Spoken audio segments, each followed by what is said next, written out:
안녕하세요. 백혜랑입니다. 책 잘 읽고 계시나요? 네, 읽을 때마다 많은 고민들이 드실 겁니다. 특히 패턴 리딩, 패스트 리딩, 독서법들 또 배우시면서 책을 읽다 보니까 많은 의문이 또 들기도 하고 하다가 멈추기도 하는데요. 오늘은 이제 패턴 리딩, 패스트 리딩 하시면서 드실 수 있는 많은 고민들, 그다음에 또 제가 독서법 강의를 하면서 많이들 받는 질문들을 한 15가지 정도 추려서 질문과 답변 형태로 한번 여러분들께 독서법에 대해서 독서하는 과정에 대해서 한번 말씀을 드리고자 합니다. 자, 첫 번째 질문입니다. 좋은 책은 어떤 책인가요? 네, 우리가 보통 이제 바이블 되는 뭐 책이라고도 얘기하고요. 뭐 추천 도서라는 얘기도 하는데 사실 명칭은 다 비슷해 보이지만 책을 선정하는 기준에 따라서 많이들 다릅니다. 뭐 서점들마다 자신들이 추천하는 도서들이 있는데 추천의 기준이 또 많이 다르고요. 뭐 책을 많이 읽으시는 분들, 그 다음에 책 관련된 뭐 기자분들, 책을 추천하는 기준이 다양할 것 같은데 좋은 책을 일단 첫 번째로 제일 중요한 것은요. 나에게 맞는 책이겠죠. 왜냐면 아무리 좋은 책도요. 내 관심과 나 자신에게 도움이 안 된다면 좋은 책이라 말할 수가 없고 또 너무 난이도가 높아도 또 너무 낮아도 좋은 책이라고 말할 수가 없습니다. 저는 그 패턴 리딩 강의를 하면서 이런 얘기를 자주 하는데요. 책을 고르는 과정이 독서의 3분의 1이다라고 할 정도로 책을 고르는 게 굉장히 중요하고 책을 고르는 게 그만큼 까다롭다는 말씀들을 많이 드리는데요. 사실 우리가 책을 많이 제대로 골라본 적이 별로 없습니다. 우리가 보통 자녀들하고 서점에 가더라도 또 실제로 서점을 방문하셨을 때 본인이 스스로 책을 고르시는 경우, 가서 정말 모든 책을 보고 고르는 경우가 과연 몇 번이나 될까요? 따져보면 서점에 뭐 한 10만 권 정도 책이 있다 할지라도 그 10만 권의 도서를 눈으로 다 확인한 다음에 책을 고르는 분들은 사실 현실적으로 힘들거든요. 그런 점에서는 뭐 저처럼 뭐 하루에도 한두 번씩 인터넷 서점에 들어가고 오프라인 서점에 매주 방문하면서 책을 골라도 뭐 한 달에 몇 권 고르게 되면 쉽지 않다는 거죠. 그런 점에서는 좋은 책을 일단 자신의 적합도에 맞아야 되고 난이도라든가 관심사, 그다음에 읽고 난 다음에 효과 등등을 다 고려했을 때 좋은 책이기 때문에 누군가의 의견만 듣고 책을 고르는 건 별로 좋지 않을 것 같고요. 그런 점에서는 다양한 책을 자꾸 고르는 훈련을 해보시는 게 제일 좋다고 생각을 합니다. 또 좋은 책을 찾을 때만 문사철 100권, 뭐 300권 이렇게 얘기를 하는데요. 그 책을 고르는 기준들이 굉장히 중요하거든요. 누가 어떤 목적으로 이 책을 골라야 되는지 꼭 살펴야 되고요. 또 교과서를 읽다 보면 또 교과서 추천 도서가 또 있지 않습니까? 기본적으로 뭐 교과서에 지문이 일부 실려 있다면 그 지문이 실려 있는 그 책, 뭐 그 문장, 소설의 전체를 읽어보는 건 굉장히 도움되기 때문에 그런 면에서는 완전한 독서를 한번 해보시는 거는 좋은데 좋은 책에 대한 기준을 일률적으로 적용하면 좀 위험하다라는 말씀을 좀 드리고 싶어서 대상에 따라서 목적에 따라서 그 다음에 목표에 따라서 그에 맞는 기준들을 잘 선정한 다음에 책을 고르시길 바라고요. 주변에서 좋은 책을 또 추천해 준다면 어떤 목적으로 어떤 기준으로 골랐는지 꼭 물어보시고 참고하시면 좋을 것 같습니다. 네, 두 번째 질문입니다. 아이들이 책을 잘 안 읽어요. 특히 도서관에서 부모님 대상으로 강의할 때 굉장히 많이 듣는 질문인데요. 제일 안타까운 것은 바로 아이들이 책을 읽지 못하는 가장 큰 이유는 부모님이 책을 읽지 않기 때문입니다. 아이들을 보면 부모님을 닮는 경우를 흔히 보게 되는데요. 부모님의 잘못된 습관, 또 좋은 습관을 그대로 뺏기게 되죠. 왜냐하면 제일 먼저 만나는 대상이고 가장 많이 만나는 대상이거든요. 그런 점에서 과연 본인이 책을 많이 읽고 있는가? 부모로서 자녀들에게 책 읽는 모습을 많이 보여줬는가 한번 생각해 보신다면 책을 왜 안 읽는지 대체로 이유가 나올 것 같고요. 두 번째로는 책 읽는 환경의 조성이 잘 안 되어 있습니다. 사실 환경을 조성하는 건 자녀들의 몫이 아니라 부모님의 몫인데요. 일단 환경 조성이 안 되어 있는 경우도 있지만 자녀들의 입장에서 책 읽기에 좋은 환경이 안 되어 있을 수도 있어요. 그런 점에서는 과연 아이들 입장에서 이 책이라는 게 어떤 것인가. 우리가 보통 뭐 아이들 어릴 때 부모님이 좀 기어다녀 보면서 아이들 눈높이로 한번 세상을 바라보라고 하잖아요. 왜냐면 아이들의 높이는 부모님과 다르기 때문에 부모님이 보시기에 안전한 공간이 아이들이 보기에는 굉장히 위험천만한 공간이 될 수도 있거든요. 그런 점에서는 자녀들 입장에서 책 읽기 과연 어떤 것인가 한번 보셔야 될 필요가 있을 것 같고, 세 번째로는요, 책 읽기 자체가 굉장히 까다로운 과정이고 사실 책 읽는 게 재밌는 과정이 아닙니다. 왜냐면 재미없는 책을 읽거든요. 자녀들이 읽어야 되는 책들의 대부분은 자녀들에게 선택권이 없습니다. 따져보면 선생님에 의해서, 학교에 의해서, 부모님에 의해서 권해지는 책을 읽는 거죠. 그러니 강제적일 수밖에 없고 의무적일 수밖에 없고 수동적일 수밖에 없습니다. 만일 부모님처럼 내가 읽고 싶어하는 책을 충분히 읽은 다음에 뭐 한다면 당연히 그 책들은 잘 읽게 되겠죠. 그런 점에서는 자녀들이 책을 잘 읽지 않는 이유가 사실 명확하다는 점을 말씀드리고 싶고 잘 읽게 하고 싶다면 역으로 이런 과정들을 다 짚어주셔야 될 것 같아요. 그 점에서는 먼저 부모님이 책을 좀 먼저 읽으시고 책 읽는 공간을 아이들 눈높이에 맞추시고 가능하면 자녀들이 읽고 싶어하는 책을 위주로 먼저 읽은 다음에 읽기 싫어하는 책 위주로 가면 어떨까라는 생각을 합니다. 뭐 이런 거겠죠. 맛있는 걸 먼저 먹고 맛없는 걸 나중에 먹자. 아니면 맛없는 걸 먼저 먹은 다음에 맛있는 걸 나중에 먹자. 여러분 같으면 뭘 선택하시겠습니까? 저라면 맛있는 거 먼저 먹겠습니다. 책 읽기도 마찬가지인 것 같아요. 즐거운 거, 재밌는 거 먼저 보고 싶지. 뭐 즐겁지 않은 거, 그다음에 나에게 내 호기심이 일어나지 않는 책들을 먼저 보기가 쉽지 않거든요. 그런 점에서는 읽는 과정의 습관 같은 것들을 특히 키워주시려면 읽기 싫어하는 책으로 훈련하기보다는 읽고 싶어하는 책으로 훈련하기가 훨씬 낫기 때문에 그런 부분에서는 자녀들의 어떤 선택권이라든가 그런 환경에 대한 어떤 느낌들을 참고하시면 좋을 것 같아요. 자, 이런 질문도 많이 하죠. 책을 과연 몇 번을 읽어야 될까요? 뭐 예전에는 책을 수십 번 읽었다는 분들이 참 많았고요. 그 다음에 책을 10,000번 읽었다는 김덕신이라는 분인가요? 책을 10,000번 읽어서 뭐 끈이 다 헤어졌다는 분도 계시고, 책을 몇 번이나 반복해야 되느냐? 저는 한마디로 이렇게 얘기합니다. 필요한 만큼만 반복하시고요. 아니, 반복 안 하셔도 큰 상관이 없습니다. 과연 김덕신 같은 분이 책이 수십만 권 있는데 그 모든 책을 과연 10,000번씩 읽으려고 했을까요? 그 당시에는요, 책이 굉장히 귀했습니다. 책을 구하기 위해서 금괴를 가지고 중국에 가서 책을 사들여올 정도로 책이 귀했던 시절이에요. 즉 종류도 많지 않고 귀했기 때문에 책을 가진다는 것은 굉장히 부유한 상황이었고 한 권의 책을 굉장히 수십 번 수백 번 읽지 않으면 안 되는 상황이었죠. 그러니 달달 외웠죠.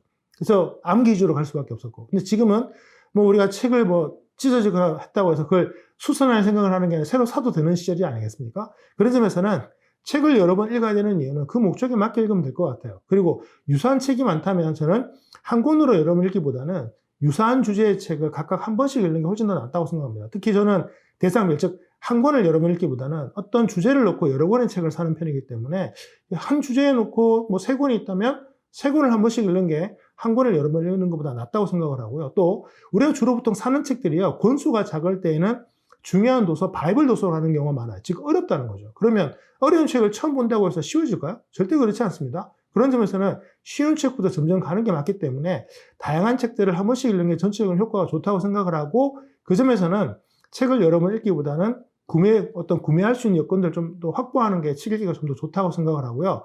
뭐 여러 번 읽어야 되는 경우는 이러겠죠. 책이 일단 뭐 권수가 많지 않거나 많이 외워야 될 경우는 당연히 여러 번 읽어야 되는데 사람이 여러 번 읽는 게 쉽지 않습니다. 그래서 저희가 독서법 때 강조하는 게 다양한 읽기 수를 조합해서 비록 같은 대상, 같은 본문이지만 여러 가지 느낌이 들도록 한번 노력해보라는 것도 독서 기법에 들어가 있거든요. 그런 점에서는 반복을 필수로 여기지 마시고 필요한 만큼만 반복하시고 반복하지 않을 수도 있다는 점 기억해 두시면 좋겠습니다. 자, 책을 빌려서 읽는 게 좋나요? 사서 읽는 게 좋나요?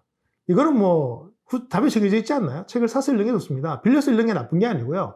빌려서 읽었을 때 제한되는 여러 가지 조건들이 좀 문제겠죠. 예를 들면 정해진 시간에 안에 읽고 돌려줘야 되고, 뭐 책이 누군가의 또 손때 묻은 걸 좋아하는 분도 있지만 싫어하는 분도 있거든요. 그런 여러 가지 조건들을 생각을 한다면 지금의 경제 수준이라면 책을 빌려서 읽기보다는 사서 읽는 게 좋을 것 같고요. 또 책을 빌려서 읽으시는 게 이 출판 시장에도 별로 도움 되지 않습니다. 그 점에서는 좀 필요한 책이라면 사서 읽는 습관들을 들이시는 게 책 한 권에서 얻을 수 있는 효과를 극대화할 수가 있습니다. 다만 우리가 뭐 아무리 경제적인 여건이라는 게 있으니까 뭐 필요한 책만 사고 필요한 책들은 혹은 한 번 봐도 될 책들은 빌려서 읽는 거 괜찮은데요. 아직 우리나라 서점 도서관들이 모든 책을 완비하고 있는 수준은 아니기 때문에 그런 점에서는 빌려서 읽는 것을 제가 뭐 피하라 이런 말씀은 안 드리고 싶은데 빌려서 읽기보다는 사서 읽는 걸 먼저 하다가 부족한 부분들을 빌려 읽기로 가시면 어떨까? 어떤 조언을 드리고 싶어요. 5번째는 전자책으로 책을 읽어도 되느냐? 뭐 나쁘지 않은데요. 여러분 디스플레이로 공부해 보시니까 어떻든가요? 우리가 보통 커뮤니케이션의 조건 연구를 해보면 사실 디스플레이로 본다고 해서 커뮤니케이션이 오류가 나면 안 되는데 화상회의 해보시고 온라인으로 정보를 전달해 보시면 왠지 현장에 있을 때보다 통하지 않죠. 그리고 현재 디스플레이 수준이 인간의 눈의 입장에서는 굉장히 불편한 거예요. 그래서 디스플레이를 오래 보다 보면 눈이 나빠지고 침침해집니다.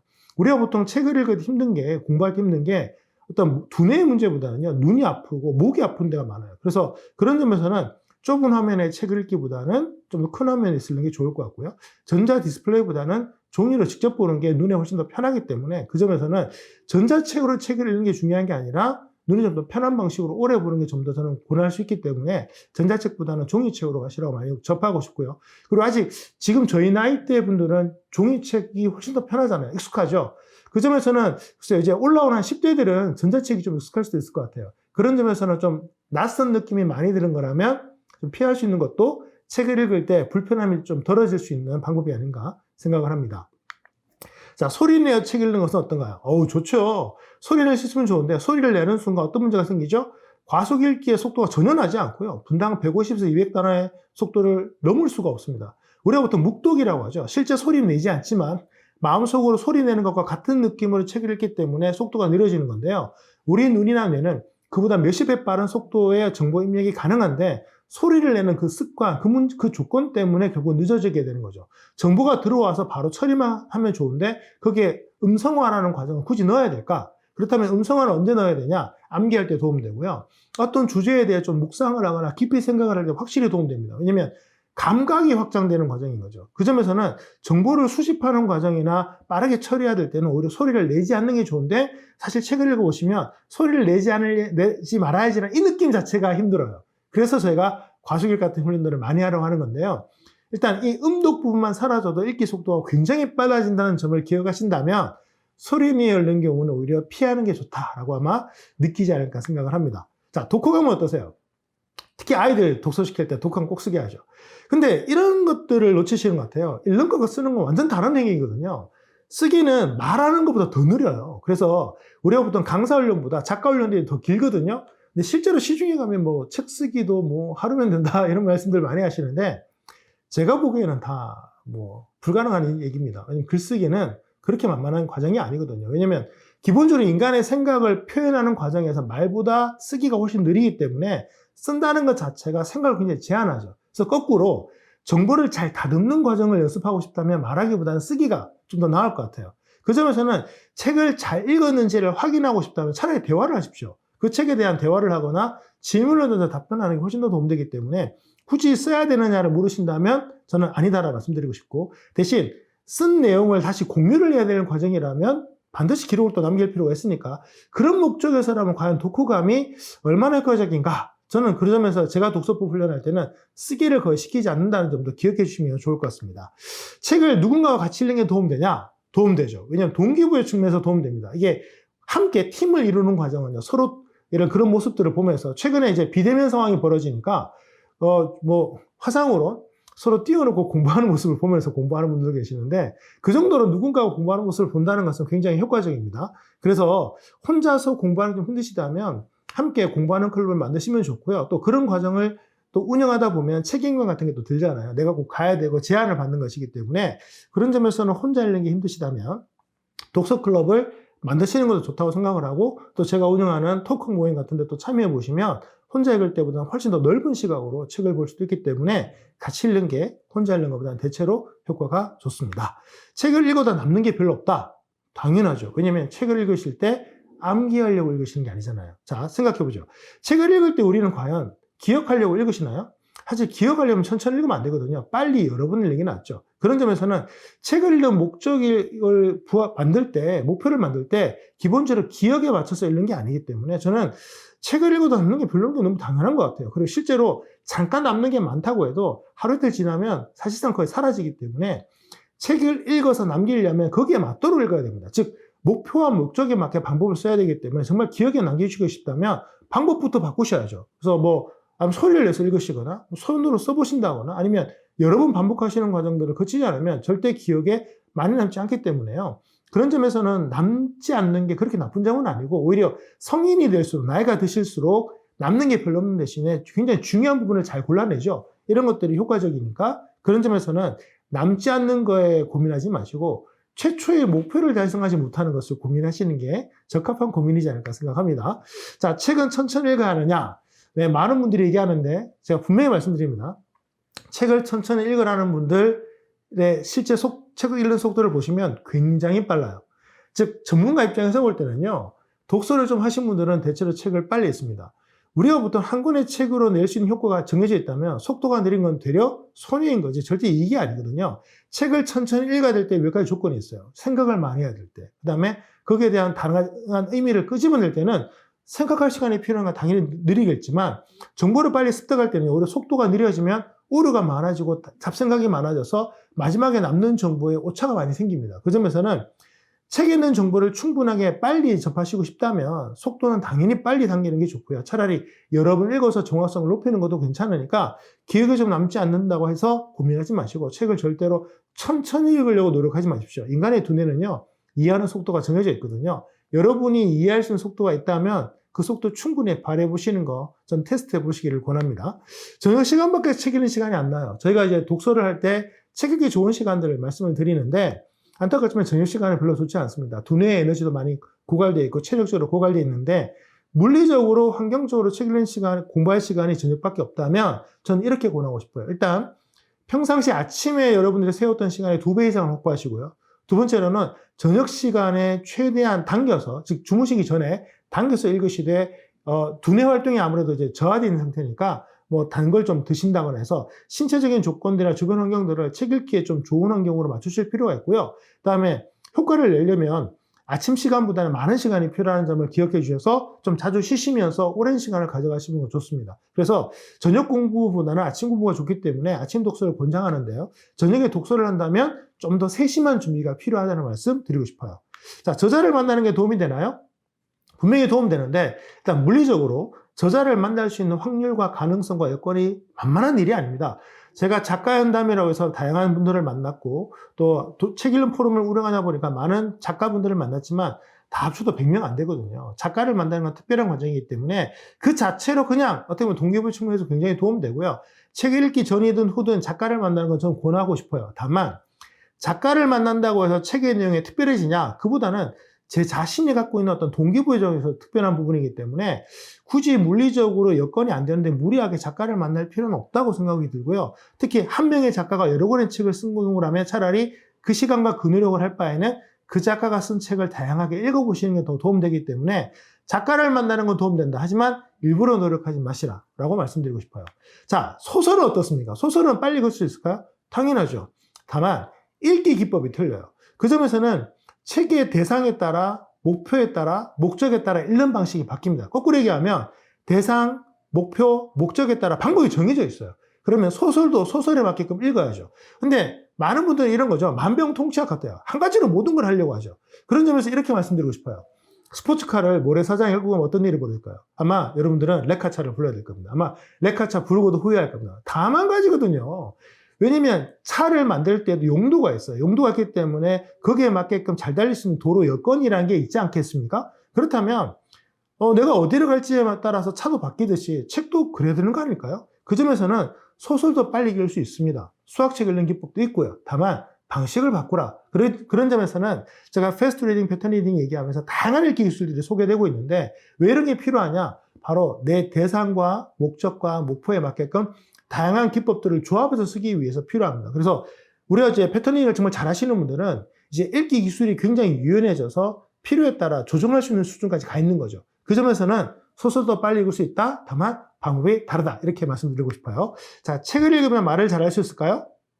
가능하죠. 왜냐면 말을 잘하려면 몇 가지 조건이 필요한데요. 첫째, 말할 게 많아야 돼요. 예를 들면 머릿속에 든 게 10인데 말하는 게 3이라면 말하기 좋죠. 대신 그 생각을 정리해서 끄집어내는 건 또 다른 훈련이지만 예를 들면 말해야 될 내용이 3인데 들어있는 게 3이라면 점점점 시간이 지나면 망각하기 때문에 불안해져요. 이런 것보다는 책을 많이 읽으면 기본적으로 말을 잘할 수 있는 가능성은 많아지는 건 사실이고요. 문장 자체에 대해서 익숙해지면 그 문장에 대한 미래함 덕분에 말을 잘할 수가 있죠. 다만 구어체와 이 문장이 또 좀 특이하게 다르고요. 그다음에 말을 잘하기 위해서 책을 읽는 것과 책을 그냥 많이 읽으면 말을 잘하는 것도 달라요. 무조건 잘한다는 것보다는 도움이 된다 말씀드리고 싶기 때문에 말을 잘하고 싶다면 말을 잘할 수 있는 데 도움이 되는 방식으로 책을 읽어라고 말씀을 드리고 싶어요. 아마 다음 질문도 아마 비슷한 종류의 질문 같은데 요즘 수학도 독서를 잘해야 된다는 말씀들 많이 하잖아요. 네, 독서를 많이 하면 수학을 잘할 수 있을까요? 물론입니다. 똑같은 거예요. 수학을 잘하고 싶다면 수학을 잘할 수 있는 방식과 잘할 수 있는 대상의 독서를 많이 해야 됩니다. 예를 들면 이런 거죠. 시집을 많이 읽으면 수학을 잘할까요? 조금 적합하지 않잖아요. 그런 점에서 미적분을 예를 들면 소설로 풀어낸 책이 있다. 그러면 그 책을 읽으면서 미적분을 좀 더 이해할 수가 있겠죠. 대신 미적분을 집중해서 공부하는 것보다는 더 많은 시간이 필요할 수는 있어요. 하지만 이해 못하는 것보다는 좀 우회하더라도 이해할 수 있는 방법이 있다면 좋기 때문에 다양한 방식으로 이해할 수 있다면 그런 방식도 한번 권해보고 싶고요. 또 수학 단어, 수학 용어라고 표현하는데 예를 들면 더한다는 것을 더하기를 자 우리 문장으로 표현해 볼까요? 늘어난다, 추가된다, 더해진다. 다양한 표현이 있겠죠. 수학 사전처럼 수학적 용어가 담겨 있는 문장들이 많아요. 여러분 철수는 수학적인 단어인가요? 아니죠. 이건 전혀 아니거든요. 하지만 늘어난다, 사라진다, 줄어든다는 수학적 표현으로 볼 수 있는 문장이에요. 그런 점에서는 수학을 잘할 수 있는 문장이 많이 담겨있는 책을 많이 읽는다면 자연스럽게 수학을 잘할 수 있을 수 있지만 전혀 무관한 책을 많이 읽는다고 해서 수학을 잘한다는 건 좀 다른 문제이기 때문에 항상 기억하시면 좋을 것 같아요. 내가 뭔가를 잘하기 위해서 독서를 해야 된다면 그 잘할 수 있는 그 분야와 적합한 방식, 적합한 도서를 읽어야 효과가 직접적으로 나타나지 그렇지 않다면 간접적 것만 보거나 효과가 거의 없다는 점을 꼭 말씀드리고 싶어요.